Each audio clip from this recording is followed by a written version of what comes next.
Hello students, how are you? कैसे हो आप सब? तो आज का हमारा टॉपिक है qualitative analysis of organic compound.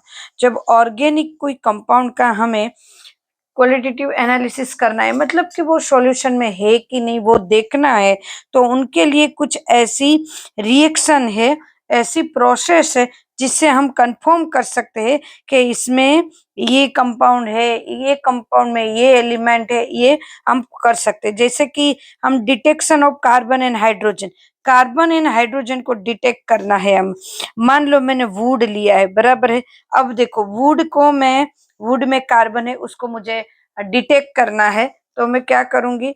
Carbon को डिटेक्ट करने के लिए, मतलब वुड के अंदर कार्बन है कि उसको डिटेक्ट करने के लिए उसको कॉपर ऑक्साइड के साथ रिएक्ट करते हैं, मतलब कॉपर ऑक्साइड के साथ उसकी रिएक्शन करते हैं, उसको थोड़ा सा हीट करते हैं, फिर कॉपर मिलता है एंड कार्बन डाइऑक्साइड उसमें से धीरे धीरे रिलीज होता दिखता है, बराबर है, रिलीज। अब उसमें हाइड्रोजन है कि नहीं वही देखने के लिए वही करना है, साथ इसको कॉपर ऑक्साइड को फिर से हीट करना है, बराबर है। अब जब इसको हीट करते हैं तो मुझे कॉपर मिलता है, थोड़ा वाटर मिलता है, तो यहाँ पे कार्बन डाइऑक्साइड एंड वाटर मिलता है। बट कार्बन डाइऑक्साइड कंफर्म है कि नहीं वो देखने के लिए फिर से CO2 की कैल्शियम हाइड्रोक्साइड, बराबर, कार्बन कैल्शियम हाइड्रोक्साइड के साथ जब रिएक्शन करते हैं उनके साथ, तो मुझे यहाँ कैल्शियम क्लोर कार्बोनेट मिलता है, साथ में वाटर मिलता है। तो यहाँ पे इस तरह से हम इसको क्लियर कर सकते हैं कि जो हमने लिया है उसमें, जो वुड लिया है मैंने, उसमें क्या है? कार्बन है, हाइड्रोजन है, वो इस तरह से हम कर सकते हैं।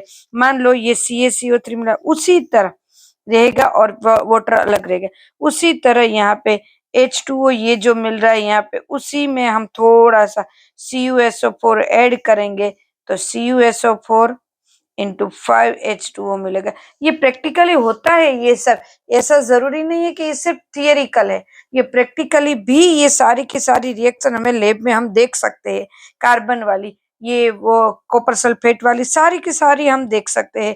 ये व्हाइट कलर का होगा, ये जो कॉपर सल्फेट होगा ये व्हाइट कलर का है, और ये होगा वो ब्लू कलर का होता है, ये जो है वो वाटर वाला ब्लू कलर का हो, क्रिस्टल, बराबर है। हम कॉपर सल्फेट को तो हम लैब में पहचानते ही है, देख के ही पता चल जाता है कि ये कॉपर सल्फेट है। क्लियर? देन उसके बाद मान लो मुझे एक और टेस्ट करनी है, और एलिमेंट की टेस्ट करनी है, लाइक मुझे कार्बन है कि नहीं, मुझे सॉरी नाइट्रोजन है कि नहीं, सल्फर है, हेलोजन है, हेलोजन मतलब एक्स लिख देती हूँ, एक्स हेलोजन है कि नहीं, फॉस्फोरस है कि नहीं, ये देखना है। तो उनके लिए एक लेसाइन टेस्ट आती है, प्रैक्टिकल में आती है। अब पहले तो वो मतलब स्टार्टिंग में उसको पढ़ने के लिए हम बोलते हैं डिटेल में, ऐसा 11th-12th में आता है, बट अब 11th-12th में इतना डिटेल में नहीं आता, बट प्रैक्टिकल में वो कॉलेज में आती है। लेसाइन टेस्ट हमने की है तो हमें पता है लेसाइन टेस्ट किस तरह से देते।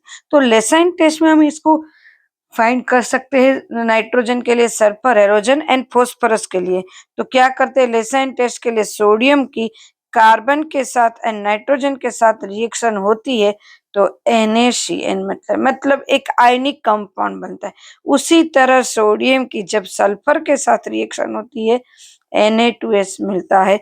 उसी तरह सोडियम की जब एक्स के साथ हेलोजन के साथ रिएक्शन होती है NaX। क्योंकि लेसाइन टेस्ट मतलब क्या है, सोडियम के साथ टेस्ट करना है, तो सोडियम के साथ जब टेस्ट करते हैं तो यहाँ पे लेसाइन टेस्ट बहुत अच्छे से मिलता है। ऑर्गेनिक कंपाउंड में ये बहुत ही यूजफुल है लेसाइन टेस्ट।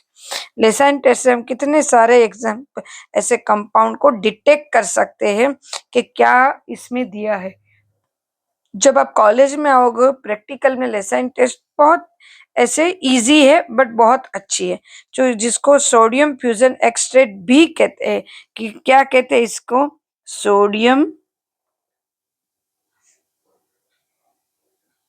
फ्यूजन एक्सट्रैक्ट भी कहते हैं, क्योंकि इसमें फ्यूजन ट्यूब लेते हैं और इसमें सोडियम भर के उसको हीट करते हैं, देन इसको सॉल्यूशन में वाटर में डालते हैं, गरम गरम डालते हैं, तो वो टूटती है, टूटनी चाहिए, तभी वो ये टेस्ट है कि नहीं वो देखेंगे। और लेसाइन लेसाइन टेस्ट मतलब लेसाइन हम एक सॉल्यूशन बनाएंगे, देन उसके बाद उसकी टेस्ट करेंगे। तो ये लेसाइन टेस्ट है, ये आगे बहुत यूजफुल होगी, बट हमें यहाँ पे इतनी ही आ रहे हैं। अब देखो धीरे धीरे नाइट्रोजन लेसाइन टेस्ट के डिटेल में हम देखेंगे, नाइट्रोजन सल्फर की टेस्ट वो 1 बाय 1 देखेंगे कि कौन कौन सी टेस्ट आ रही है हमारे 1 बाय 1 टॉपिक में। आज का टॉपिक यहाँ तक, नेक्स्ट टॉपिक में फिर से मिलते हैं, तब तक के लिए बाय, टेक केयर।